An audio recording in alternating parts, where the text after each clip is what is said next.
Bulchiinsa magaalaa Adaamaa aanaa Caffeetti filannoo waliigalaa marsaa torbaffaaf gaggeeffamuuf sagantaan manifestoo fi mallattoo paartii badhaadhinaa beeksisuu gaggeeffame. Itti gaafatamaan waajjira paartii badhaadhinaa aanichaa obbo Yusuf Shaafii paartiin badhaadhinaa paartii haala rakkisaa keessatti hundaa'ee qabsootti dabalamuun biyya kufaatiif qarreerra geesse supheedha jedhan. Paartiin keenya paartiin badhaadhinaa paartii rakkoolee walxaxaa biyya keessatti hundaa'ee har'a ga'eedha. Paartiin keenya wanni adda isa godhu keessaa tokko seenaa biyya kanaa keessatti paartileen siyaasaa yoo rakkoon isaan mudatu biyya gadhiisanii uummata isaanii gatanii biyyaa ba'u. Rakkoo biyya kanaa furuufillee tarsiimoo biyya alaatti fidanii itti yaalaa turan.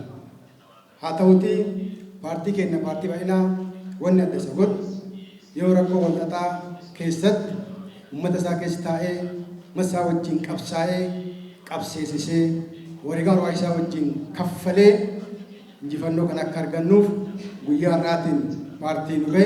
Paartichi qabsoo ijaarsa biyyaa eegaleen yaadama ida'amuu hojiirra oolchuun Itoophiyaa hunda hammatte uumuun cinaatti bonaa ganna oomishuun diinagdee biyyaa utubuu fi birmadummaa biyyaa kabachiisuu danda'eeras jedhanii jiru. Yaadama ida'amuutiin hojii hojjennee bona qofaa ganna qofaa miti bona oomishnee qamadii agarsiisuu dandeenyee jirra. Qamadii duraan suufii uffannee kadhachuudhaan birmadummaa keenya akka salphannu kabajnu dhabsiise. Isa keessaa baanee har'a qamadii bonaa ganna oomishnee qamadii biyyaa galuu hafee har'a biqiltuu oomishuu eegallee jirra jechuudha. Kanaaf wanni mallattoo keenya qamadillee ittiin gooneef tokko cittiin guddaa isa kanaa jechuudha. Birmadummaa kadhaadhaan duraan addunyaatti salphannu san keessaa baanee har'a ofiifillee ittiin kabajamne biyya alaatti illee erguu dandeenyee jirra jechuudha. Badhaadhina eegalame itti fufsiisuu fi biyya birmadummaan isii addunyaa irratti kabajame uumuufis hawaasni aanichaa badhaadhina cinaa hiriiruu akka qabanis dhaamaniitii jiru. Badhaadhina filachuun misooma filachuudha. Badhaadhina filachuun nageenya filachuudha. Badhaadhina filachuun imaanaa lammiileen biyya kanaa waggaa waggaa itti wareegamaa turan san galmaan ga'uudha. Bulchaan aanichaa obbo Fayyisaa Badhaadhaa paartichi waggoottan 5 darban hojiilee siyaasaa nageenyaa fi misooma hunda galeessa hojjechuun Itoophiyaa biyya fakkeenya Afrikaa taasisuu danda'eera jedhan. Paartiin badhaadhinaa waggoottan 5 as hojiiwwan gurguddaa akka fakkeenya biyyaaf taatutti hojjechuu danda'eera.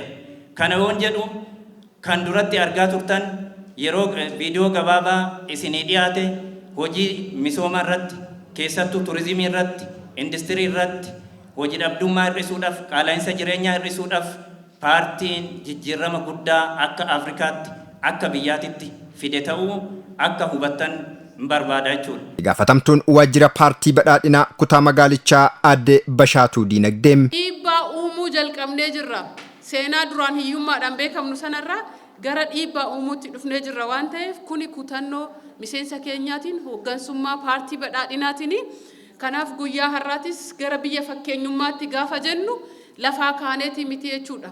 Paartii sirna dimokiraasii diriirsaa jiru walqixxummaatti amanu dorgommiitti amanu. Bisiin qamadii mallattoo badhaadhinaa ta'uu hubachuun hawaasni hundi paarticha cinaa akka dhaabbatu dhaamaniitii jiru. Kutaaleen hawaasaa sagantichaa qooddatanis sochii guddinaa biyyi eegaltee itti fufsiisuuf ga'ee ofii kan bahan ta'uu himaniitii jiru.